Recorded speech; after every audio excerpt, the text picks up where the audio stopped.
ओम शांति। आज 23 जनवरी 2026 के बाबा के अनमोल मधुर महावाक्य सुनेंगे। आज की मुरली बाबा की है ज्ञान और भक्ति के ऊपर। बहुत सुंदर बात बाबा ने कही कि दुनिया में भी ये मानते हैं कि भक्ति का फल है ज्ञान और ज्ञान से श्रेष्ठ गति होती है, अर्थात सदगति होती है। तो भक्ति से डायरेक्ट सदगति नहीं हो सकती है, इसीलिए ज्ञान का महत्व है और ज्ञान को जीवन के अंदर धारण करने से ही जीवन में दिव्यता समाने लगती है, अर्थात दैवी गुण सहजता से आ जाते हैं। जिस दैवी गुणों की धारणा से जीवन में खुशी, हर्षोल्लास सहज अनुभव होता है।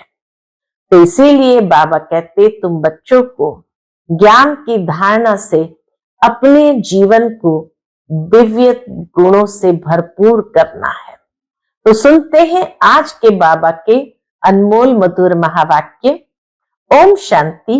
मीठे बच्चे, तुम्हारे मुख से सदैव ज्ञान रत्न निकलने चाहिए। तुम्हारा मुखड़ा सदैव हर्षित रहना चाहिए।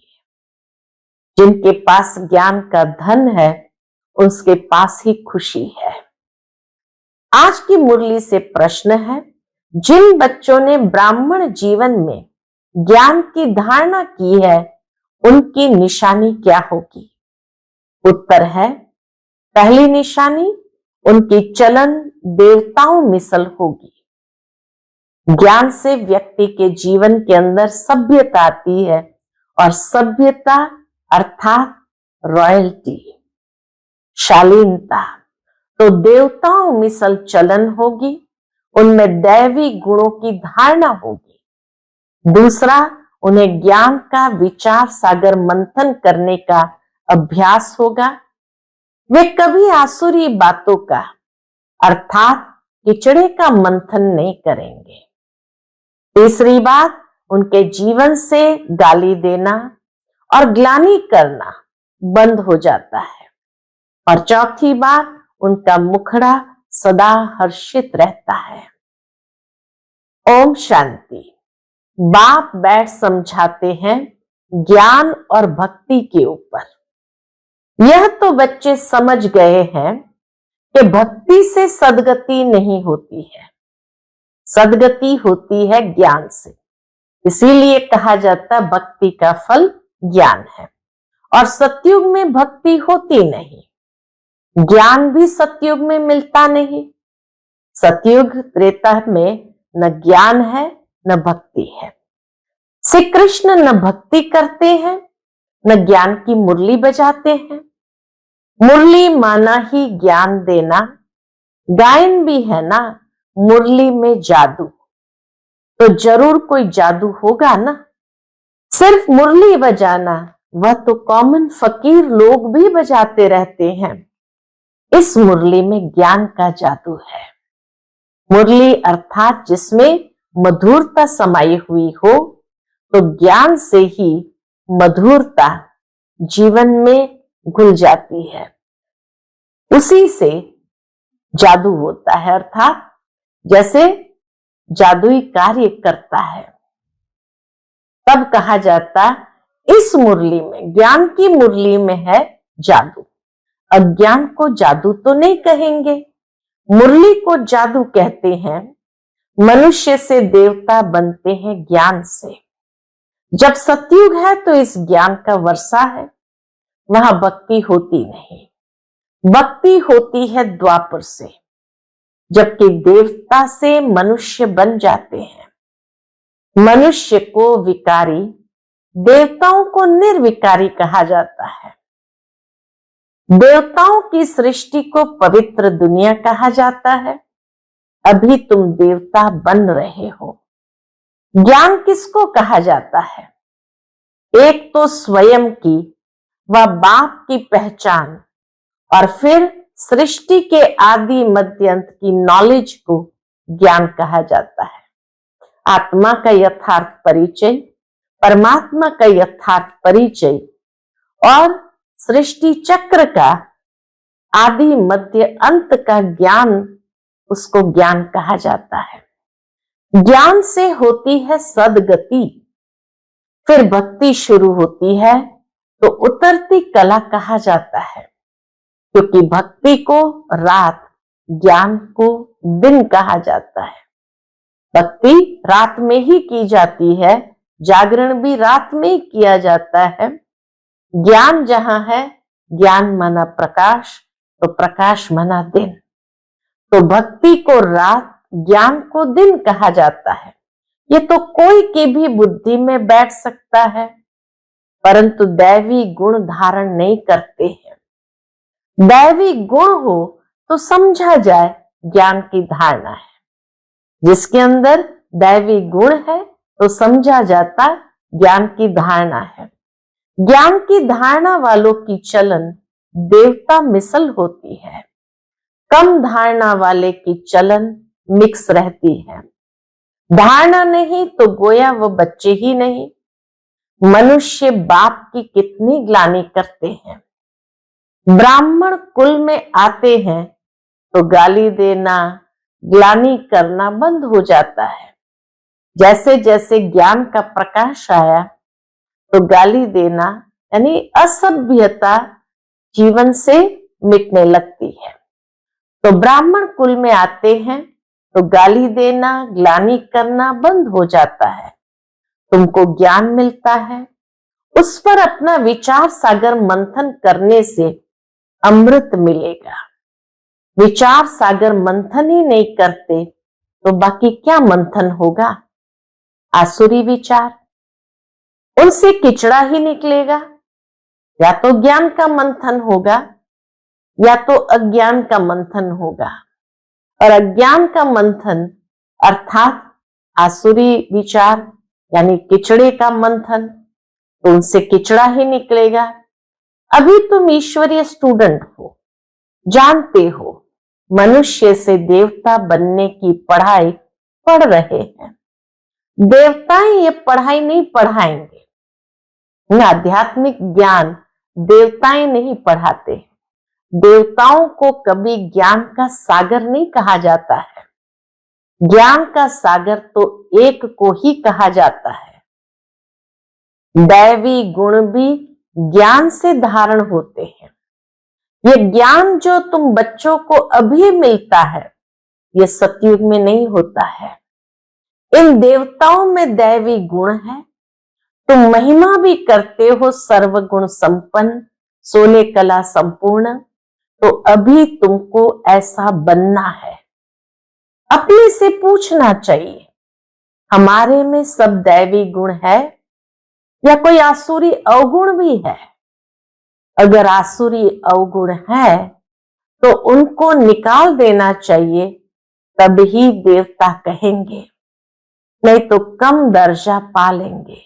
नहीं तो सतयुग में भी कम दर्जा यानी दास दासी का दर्जा पा लेंगे। अभी तुम बच्चे दैवी गुण धारण करते हो, बहुत अच्छी अच्छी बातें सुनाते हो। इनको ही कहा जाता है पुरुषोत्तम संगम युग। जबकि तुम पुरुषोत्तम बन रहे हो तो वातावरण भी बहुत अच्छा होना चाहिए। मुख से कोई भी छीछी बात न निकले, नहीं तो कहा जाएगा ये कम दर्जे का है। दुनिया में भी कहा जाता वाणी से वर्ण का पता चलता है।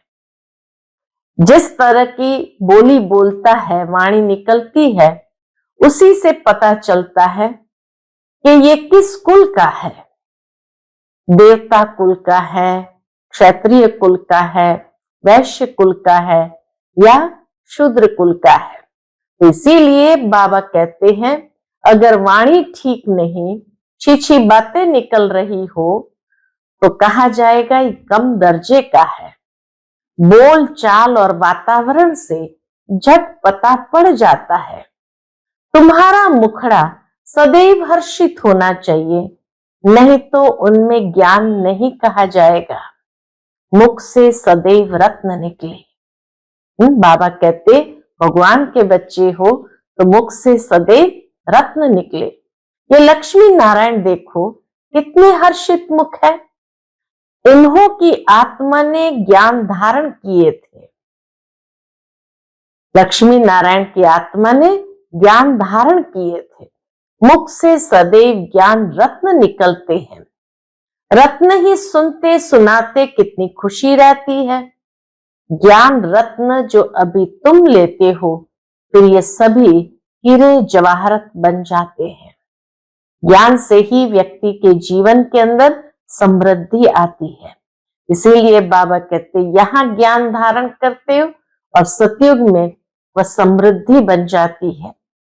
9 रत्नों की माला कोई हीरे जवाहरत की नहीं है, इन ज्ञान रत्नों की माला है। मनुष्य लोग फिर वह रत्न समझ अंगूठियां आदि पहन लेते हैं। इन ज्ञान रत्नों की माला पुरुषोत्तम संगम युग पर पड़ती है। ये रत्न ही तुमको भविष्य 21 जन्म के लिए माला माल बनाते हैं। इनको कोई लूट ना सके। यहां तुम ये हीरे जवाहरत पहनो तो झट कोई लूट ले जाए। स्थूल में अगर हीरे जवाहरत पहनो तो झट कोई लूट ले जाए, तो अपने को बहुत बहुत समझदार बनाना है। आसुरी अवगुणों को निकालना है। आसुरी अवगुणों से शक्ल ही ऐसी हो जाती है। क्रोध में लाल लाल तांबे जैसी शक्ल हो जाती है। बाबा कहते क्रोध में लाल लाल तांबे जैसी शक्ल हो जाती है। काम विकार वाले तो काले बन जाते हैं। तो बच्चों को हर बात में विचार सागर मंथन करना चाहिए। यह पढ़ाई है ही बहुत धन पाने की, समृद्ध करती है। वह पढ़ाई कोई रत्न थोड़ी है। हाँ, नॉलेज पढ़कर बड़ा पोजीशन पा लेते हैं तो पढ़ाई काम आई। इसीलिए दुनिया में भी कहा जाता पढ़ाई से पद की प्राप्ति होती है। तो पढ़ाई काम आई, न कि पैसा। पढ़ाई ही धन है। वह है हद का धन, फिर यह है बेहद का धन। है दोनों पढ़ाई। अभी तुम समझते हो बाप हमको पढ़ाकर विश्व का मालिक बना देते हैं। वह अल्पकाल क्षण भंगुर की पढ़ाई है, एक जन्म के लिए। बाबा कहते वह पढ़ाई अल्पकाल क्षण भंगुर है, एक जन्म के लिए। फिर दूसरे जन्म में नए सिर पढ़ना पड़े, वहां धन के लिए पढ़ाई की दरकार नहीं। सतयुग में धन के लिए पढ़ाई की दरकार नहीं। वहां तो अभी के पुरुषार्थ से अकिचार धन मिल जाता है, अथाह धन की प्राप्ति हो जाती है। धन अविनाशी बन जाता है। देवताओं के पास धन बहुत था, फिर जब भक्ति मार्ग अर्थात रावण राज्य में आए तो कितना था। कितने मंदिर आदि बनाए हुए हैं। तो सोचो सतयुग में कितना धन होगा। देवताओं को रत्नों से आभूषणों से जो सजाते हैं, यही स्पष्ट करता कि इनके पास कितना किचार धन होगा। बाबा कहे फिर जब रावण राज्य में आते हैं तो देवताओं के मंदिर बनाए जाते हैं। फिर आकर मुसलमान आदि ने धन लूटा। बाबा कहते फिर जैसे जैसे भारत पर चढ़ाई होती गई तो लोग धन लूटते गए। कितने धनवान थे। आज की पढ़ाई से इतना धनवान कोई बन नहीं सकेंगे। तुम अभी जानते हो हम इतनी ऊंची पढ़ाई पढ़ते हैं जिससे ये देवी देवता बनते हैं। तो पढ़ाई से देखो मनुष्य क्या बन जाते हैं, गरीब से शाहूकार। अभी भारत भी कितना गरीब है।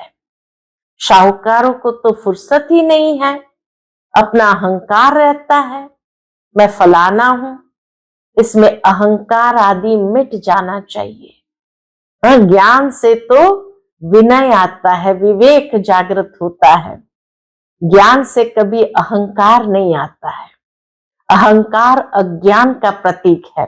तो बाबा कहते हैं कि मनुष्य को अहंकार है क्योंकि अज्ञान है। ज्ञान में तो अहंकार आदि मिट जाना चाहिए, विनय आ जाता, विनम्रता आ जाती है। हम आत्मा है, आत्मा के पास तो धन दौलत हीरे जवाहरत आदि कुछ भी नहीं है। आत्मा के पास तो कुछ भी नहीं है। बाप भी कहते हैं देह सहित सब संबंध छोड़ो। आत्मा शरीर छोड़ती है तो शाहूकारी आदि सब खत्म हो जाती है। आत्मा शरीर छोड़ती है तो शाहूकारी आदि सब खत्म हो जाती है। जब नए सिर पढ़कर फिर धन कमाए या तो दान पुण्य अच्छा किया हो तो शाहूकार के घर जन्म लेंगे। कहते हैं ना, पास्ट के कर्मों का फल है। मनुष्य जीवन में जो कुछ भी प्राप्ति होती है उसके लिए हमेशा यही कहा जाता, पास्ट के कर्मों का फल है। नॉलेज का दान किया होगा व कॉलेज धर्मशाला आदि बनाई है तो उसका फल मिलता है, परंतु अल्पकाल के लिए। यह दान पुण्य भी यहां किया जाता है, सतयुग में नहीं किया जाता है। सतयुग में अच्छे ही कर्म होते हैं क्योंकि अभी का वर्षा मिला हुआ है। सतयुग में हमेशा अच्छे कर्म होते क्योंकि ये अभी का वर्षा मिला हुआ है। वहां कोई का भी विकर्म होता नहीं क्योंकि रावण ही नहीं है।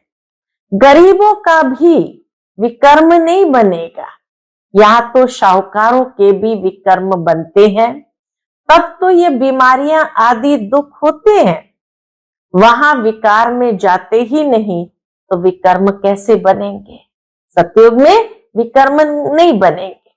सारा मदार है कर्मों पर। यह माया रावण का राज्य है जो मनुष्य विकारी बन जाते हैं। बाप आकर पढ़ाते हैं निर्विकारी बनाने लिए। बाप निर्विकारी बनाते हैं, माया फिर विकारी बना देती है। राम वंशी और रावण वंशी की युद्ध चलती है। तुम बाप के बच्चे हो, वह रावण के बच्चे हैं। बाबा कहते जो विकारी लोग हैं वह रावण के बच्चे हैं और बाप के बच्चे निर्विकारी हैं। कितने अच्छे अच्छे बच्चे माया से हार खा लेते हैं। माया बड़ी प्रबल है, फिर भी उम्मीद रखते हैं। अधम से अधम है ना, बिल्कुल पतित का भी उद्धार करना होता है ना। बाप को तो सारे विश्व का उद्धार करना होता है। बहुत गिरते हैं, एकदम चट खाते में अधम से अधम बन जाते हैं। कई बच्चे को माया की थप्पड़ लगती है तो बाबा कहते बहुत गिरते हैं, एकदम चट खाते में अधम से अधम बन जाते हैं। ऐसे का भी बाप उद्धार करते हैं। अधम तो सब है रावण राज्य में, परंतु बाप बचाते हैं। फिर भी गिरते रहते हैं तो बहुत अधम बन जाते हैं। उनका फिर इतना चढ़ना नहीं होता है। जो एकदम गिर गए फिर उनका इतना चढ़ना नहीं होता है। वह अधम पना अंदर खाता रहता है। जैसे तुम कहते हो अंत काल जो स्त्री सिमरे, उनकी बुद्धि में वह अधम पना ही आता रहेगा। तो बाप बैठ बच्चों को समझाते हैं, कल्प कल्प तुम ही देवता बनते हो, जानवर बनेंगे क्या? मनुष्य ही बनते हैं और समझते हैं इन लक्ष्मी नारायण को भी नाक कान आदि है। मनुष्य है ना, परंतु दैवी गुणों वाले हैं, इसलिए उनको देवता कहा जाता है। यह ऐसा सुंदर देवता कैसे बनते हैं, फिर कैसे गिरते हैं, इस चक्र का तुमको मालूम पड़ गया है। जो विचार सागर मंथन करते होंगे उनको धारणा भी अच्छी होगी। विचार सागर मंथन ही नहीं करते तो बुद्धू बन पड़ते। मुरली चलाने वाले का विचार सागर मंथन चलता रहेगा। इस टॉपिक पर यह समझाना है। ऑटोमेटिकली विचार सागर मंथन चलता है। फलाने आने वाले हैं, उन्हों को भी उल्लास से समझाएंगे, हो सकता है कुछ समझ जाए, भाग्य पर है। उनके भाग्य पर है। कोई झट निश्चय करेंगे, कोई नहीं करेंगे। उम्मीद रखी जाती है, अभी नहीं तो आगे चलकर समझेंगे जरूर। उम्मीद रखनी चाहिए ना। उम्मीद रखना माना सर्विस का शौक है। उम्मीद रखना माना सर्विस का शौक है, थकना नहीं है। बल कोई पढ़कर फिर अधम बना है, आता है तो जरूर उनको विजिटिंग रूम में बिठाएंगे। वह कहेंगे चले जाओ, जरूर पूछेंगे इतने दिन क्यों नहीं आए। कहेंगे माया से हार खा ली। ऐसे ढेर आते हैं, हार खा लेते, फिर हिम्मत करते हैं, वापस आते हैं। समझते हैं ज्ञान बहुत अच्छा था, परंतु माया ने हरा दिया। स्मृति तो रहती है ना। भक्ति में तो हारने और जीतने की बात ही नहीं रहती। ये नॉलेज धारण करने की है। अभी तुम बाप द्वारा सच्ची गीता सुनते हो, जिससे देवता बन जाते। बिगर ब्राह्मण बने देवता बन नहीं सकते। क्रिश्चियन, पारसी, मुसलमानों में ब्राह्मण होते ही नहीं। ये सब बातें अभी तुम समझते हो। तुम जानते हो अलफ को याद करना है। अलफ को याद करने से ही बादशाही मिलती है। जब भी तुमको कोई मिले, बोलो अलफ अल्लाह को याद करो। अलफ को ही ऊंच कहा जाता है। उंगली से अलफ का इशारा करते हैं ना। अल्फ को एक भी कहा जाता है। अलफ माना एक, तो एक भी कहा जाता है। एक ही भगवान है, बाकी तो सब है बच्चे। बाप तो सदैव अल्फ ही रहते हैं, एक ही रहते हैं। बादशाही करते नहीं, ज्ञान भी देते हैं, अपना बच्चा भी बनाते हैं, तो बच्चों को कितनी खुशी में रहना चाहिए। बाबा हमारी कितनी सेवा करते हैं, हमको विश्व का मालिक बनाते हैं, फिर खुद उस नई पवित्र दुनिया में आते ही नहीं। पावन दुनिया में उनको कोई बुलाते ही नहीं, पतित ही बुलाते हैं। पावन दुनिया में क्या आकर करेंगे? उनका नाम ही है पतित पावन। तो पुरानी दुनिया को नया बनाने की उनकी ड्यूटी है। पुरानी दुनिया को नया बनाने की उनकी ड्यूटी है, बाबा की ड्यूटी है। बाप का नाम है शिव और शालिग्राम बच्चों को कहा जाता है। बाप का नाम है शिव और बच्चों को शालिग्राम कहा जाता है। उनकी पूजा होती है। शिव बाबा कह सब याद करते हैं। दूसरा ब्रह्मा को भी बाबा कहते हैं। प्रजापिता ब्रह्मा कहते तो बहुत है, परंतु उनको यथार्थ रीति जानते नहीं है। ब्रह्मा किसका बच्चा है? तुम कहेंगे परम पिता परमात्मा शिव ने उनको एडॉप्ट किया है। यह तो शरीरधारी है ना। ईश्वर की औलाद सब आत्माएं हैं। सब आत्माओं को अपना अपना शरीर है, अपना अपना पार्ट मिला है, जो बजाना ही है। यह परंपरा से चला आता है। अनादि अर्थात उनका आदि मध्य अंत नहीं है।